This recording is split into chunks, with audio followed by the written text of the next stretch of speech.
Hi, Professor Dibyesh. It's so nice to have you here with us today. How are you feeling today? I'm feeling great. It's my first time to Sri Lanka, Nice. and it's good to meet people. I'm quite excited about everything. What do you think about Sri Lanka so far? It fits partly with what I had imagined, but it's also better than what I had imagined. So in that sense, I would say it's a place where I would like to come back again properly. And it's significant to do not only culture, but also people.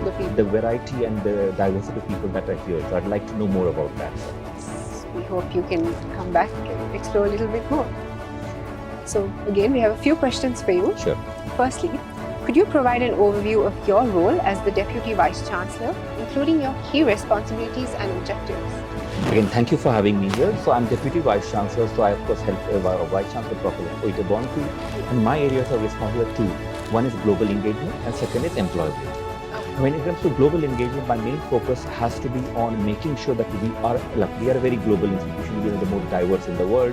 We are one of the most international in the world. But we have to make sure that we continue to be international. We have to make sure that our students, who are also many British students, also very global experience.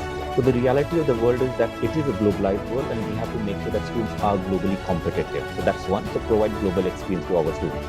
But we're also very clear that we have to provide a very welcoming environment for our international students, right? So it's a mix of both. So a global experience for our home students and international students, and welcoming environment for our international students. That's it. But also when it comes to research, knowledge exchange, knowledge production, our relationship with wider world, we are not parochial. We are a part of London. Again, some of you might have visited, hopefully more of you would visit. It is a highly globalized city.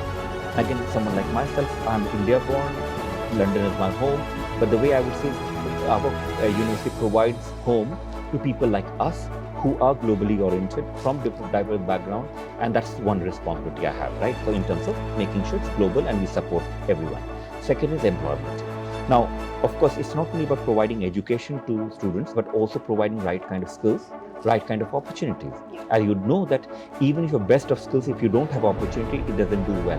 So we're very good at providing maximum possible opportunities to our students, both home and international students. And again, no point only providing opportunity in London, in England, in Europe, but we have to provide opportunity overall. So again, there's a lot of focus on what's called employability in that context. So making sure students have an education that makes them employable, but also working with business partners, working with governments, working with NGOs, working with community organizations, so that there are opportunities there. So those are two responsibilities of mine. Nice. Nextly, what is your vision for the university during your tenure? And how do you plan to steer the institution towards its strategic goals and aspirations in the future? So I'd say it's a mix of being revolutionary and incremental both. Revolutionary in terms of I would want change to be very soon, but the fact is we have very strong base at our university. So these values are right, the spirit is right, the policies are right. Right? So we have to make sure that practice throughout the university is what our values are.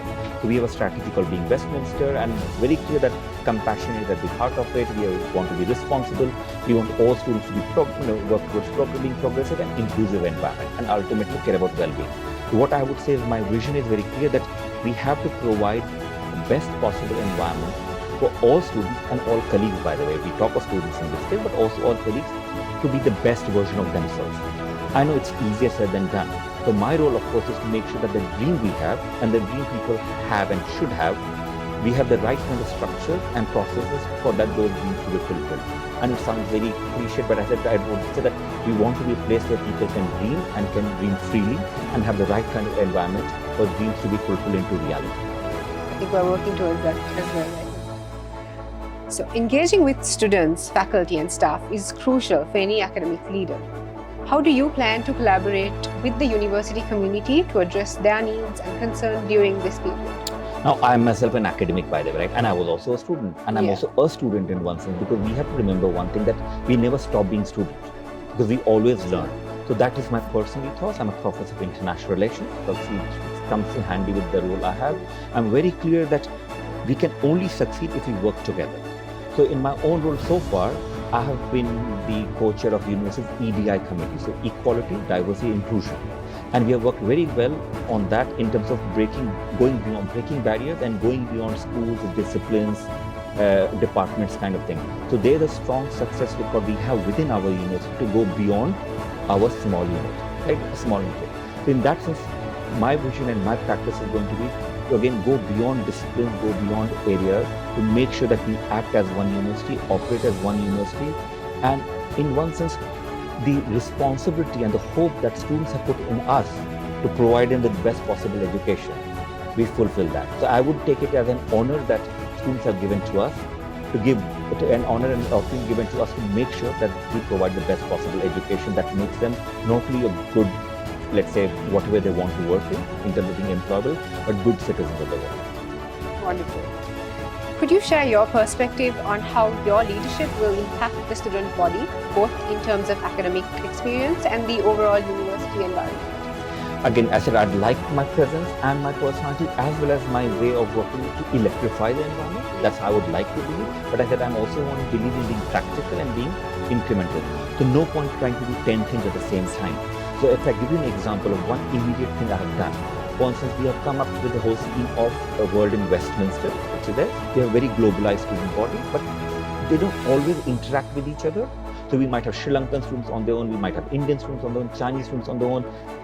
We have broken that. So what we are having is, of course, different kinds of cultural festivals, which is not only meant for your culture or my culture or someone else's culture, but this is about intercultural ethos. So that's something I'm doing. So that's very clear, working with them. But look, the best thing we can always do for anyone is listen, right? So if you ask me, what's my strength and what's the strength of our university, I would say we are good listeners. But we don't only listen, we also do something about it. So what we found from students, for instance, was they felt that at particular points in time, that they felt lonely. So we have right structures in place to make sure that they have enough community. So very clearly, as we use the word community, is work with academics, professional services, students of all kinds to make sure that we act as one university, because we are one university. And I said, we have all the right environment, right structures in place. It's more for putting it in practice and making sure that barriers are broken. Creating that space is utmost important. In the context of university's partnership with IIT in Sri Lanka, what do you see as the key strengths and opportunities for collaborations in this region, and how do you plan to leverage them during your term? So I'll start with my humility. I am new to this role, right? But I knew of this partnership. I did not know much about it, right? So for me, coming here is about translating what I read in words into feelings. And for me, it's very clear that as a global university, we have to work with different institutions and partners around the world. And IIT is very special for us. And if you ask me personally, it's also special because I myself come from South Asia. I know how important education here is, right? So one thing I would say is very much about value of education. Now, Sri Lanka is a place many people might not know outside Sri Lanka was valued for its education system for long.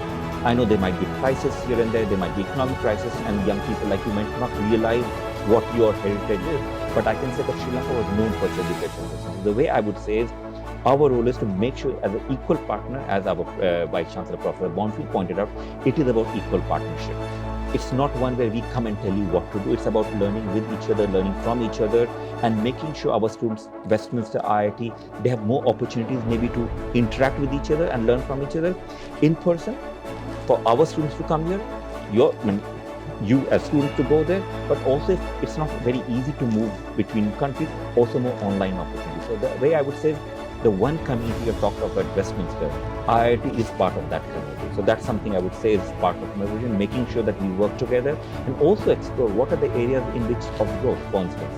Because what was relevant 20 years ago might not be relevant today. What's relevant today might not be relevant later.